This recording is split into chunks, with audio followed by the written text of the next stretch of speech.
Dan ternyata Masya Allah yang tujuan saya mencari yang salah, di situ justru makin saya baca, itu masuk ke juz 27, saya mulai menyadari tuh semakin yakin gitu. Alhamdulillahnya nggak makin goyah, tapi makin yakin gitu. Terutama ayat-ayat yang menyebutkan Nabi Isa, itu yang paling menarik perhatian saya, karena itu yang paling saya kenal sebelumnya gitu ya. Jadi Masya Allah di situ saya melihat betapa Islam memuliakan Nabi Isa.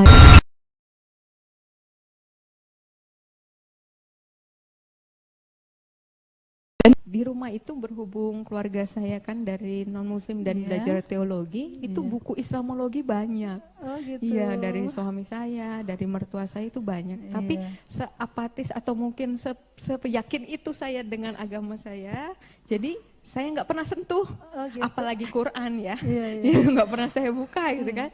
Jadi waktu itu saat itu benar-benar hal yang baru.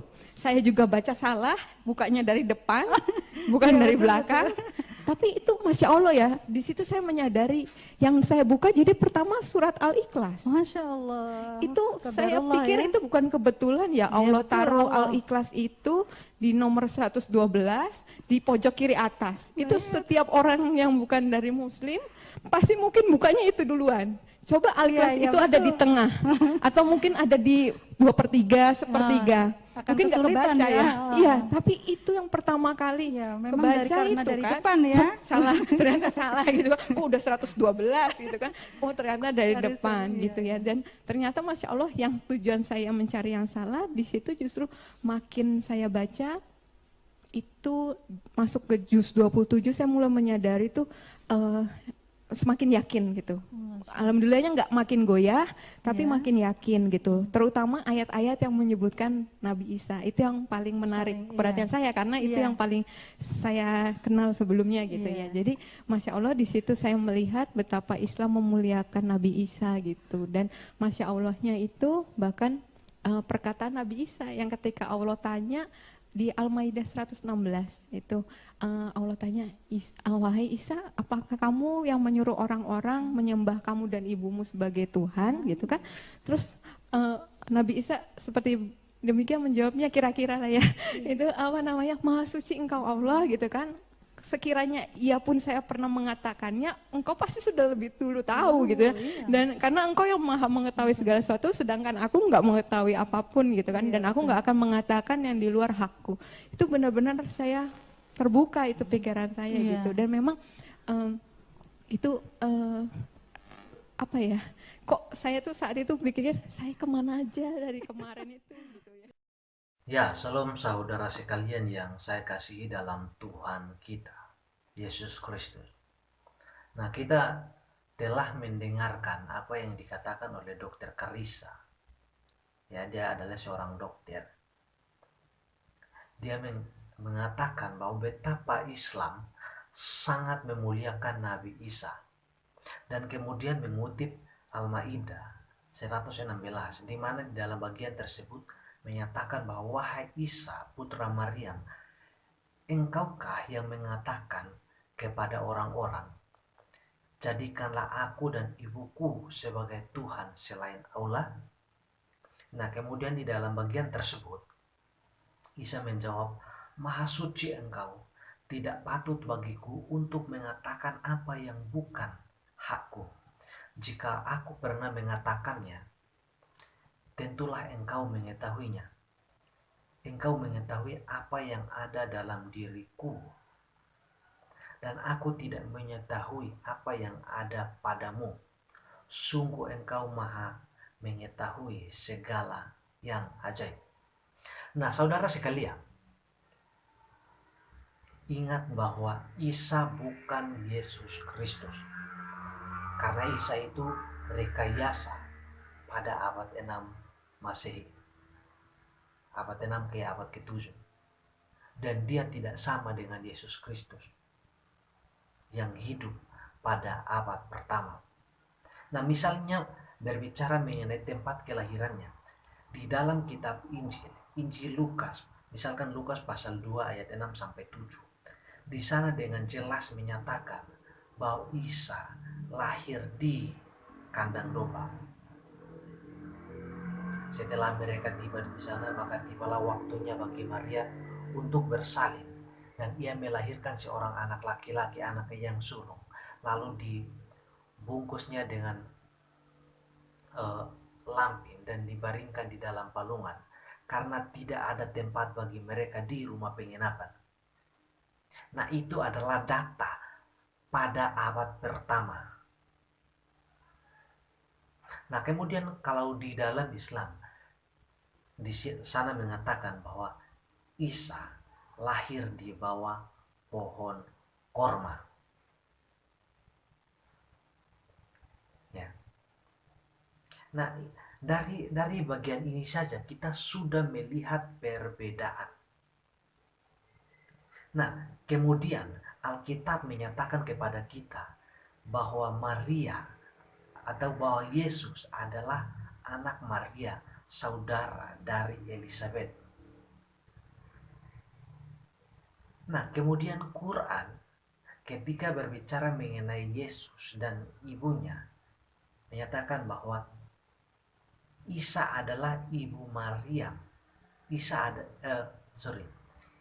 Ibu Isa adalah Maryam, saudara Harun. Saudara Harun. Nah, saudara sekalian, Harun dan Musa, kemudian Maryam, itu adalah saudara mereka. Dan itu hidup ribuan tahun sebelum Islam. Nah, saudara bisa baca di dalam Bilangan pasal 26 ayatnya yang ke-59. Sebab di sana jelas menyebutkan mengenai Maryam, Harun. Nah, karena orang pada masa itu ketika ya kita berbicara mengenai seorang tokoh atau seorang sosok, maka mereka langsung tahu, oh Harun, Miriam ini adalah saudara Musa, dan mereka hidup ribuan tahun yang lalu, sudah ribuan tahun yang lalu. Nah, kalau saudara pakai otak saja untuk bermain, otak saudara jalan aja, maka saudara akan melihat bukti ini untuk bisa membandingkan dan melihat sumber mana yang sangat akurat dan bagus untuk kita percayai.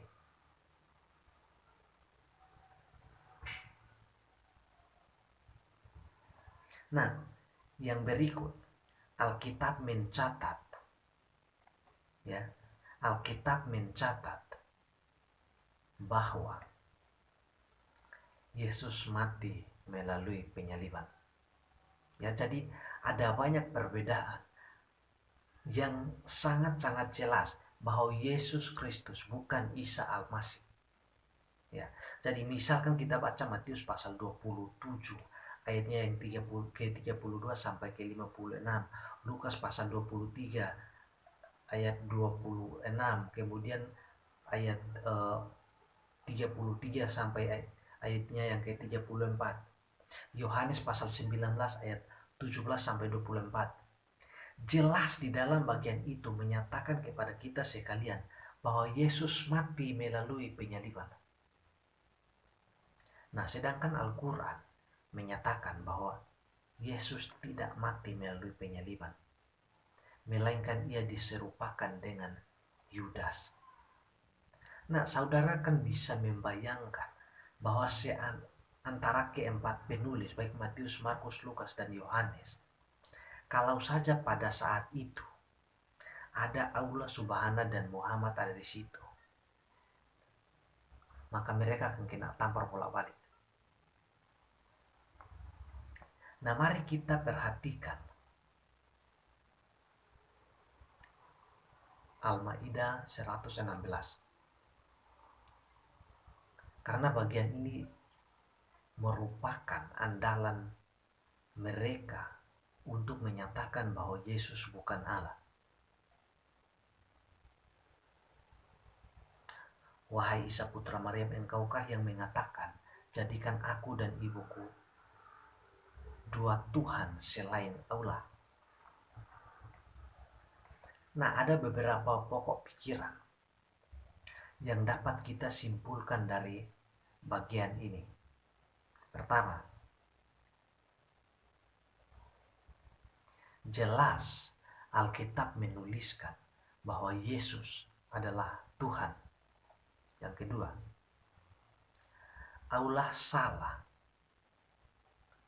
dengar berita mengenai Maria dan mengarang sendiri bahwa Maria adalah Tuhan.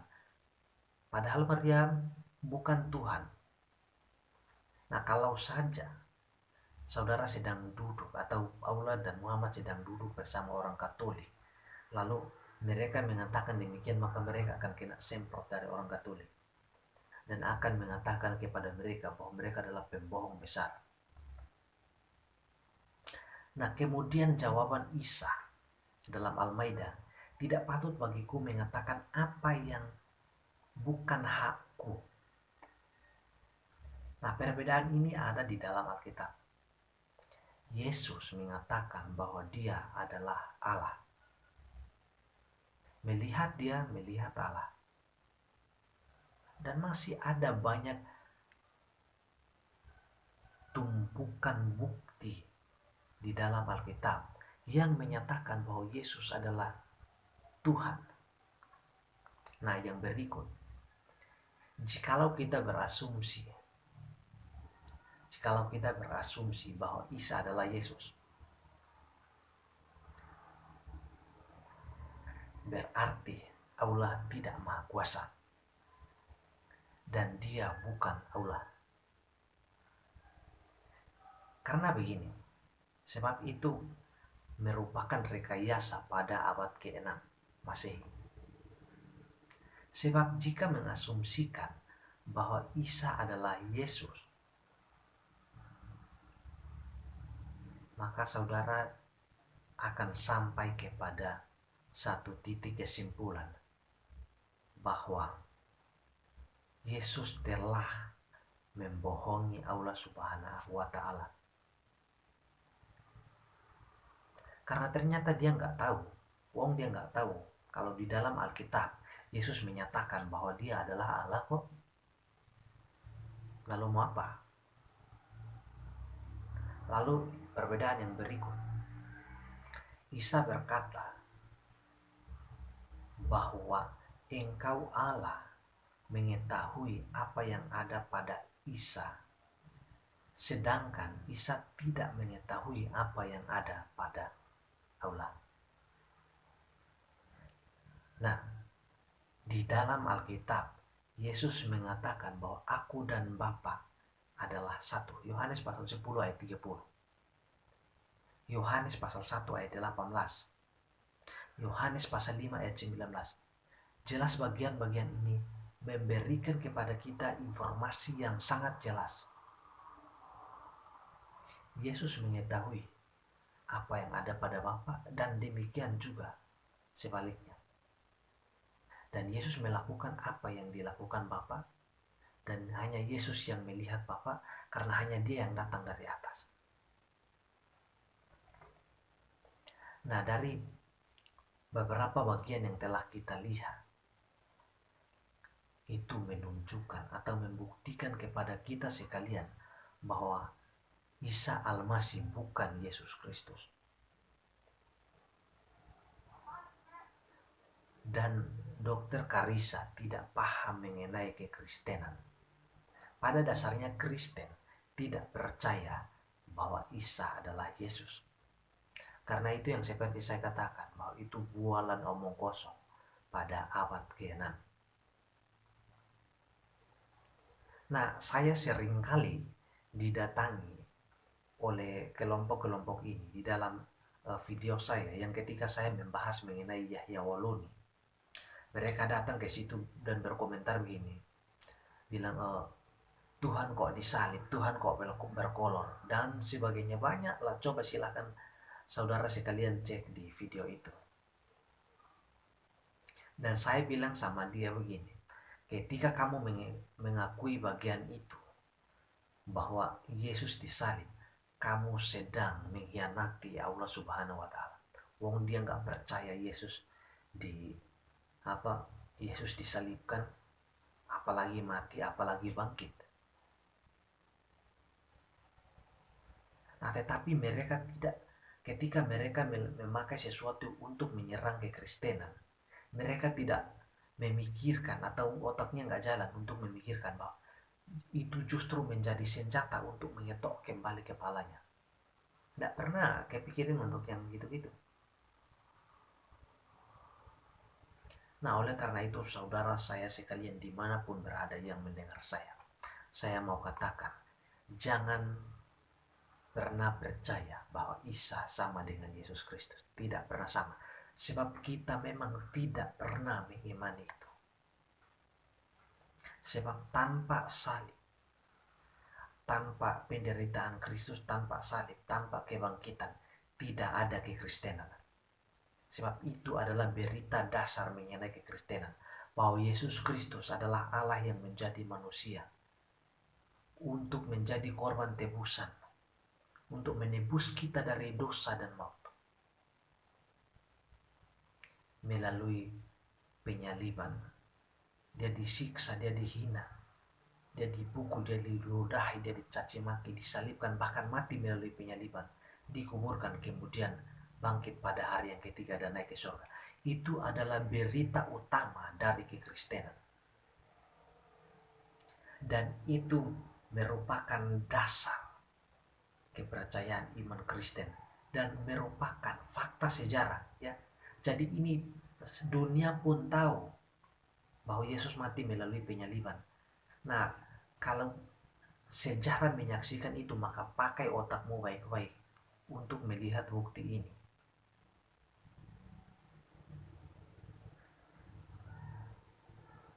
Pakai otak baik-baik untuk melihat bukti ini. Dan carilah kebenaran yang sesungguhnya. Jangan cari pembenaran, carilah kebenaran. Karena ketika kamu mencari kebenaran dan kamu menemukannya, kebenaran itulah yang akan memerdekakan kamu. Jadi Tuhan kiranya menyertai dan memberkati saudara sekalian dimanapun berada. Dan yang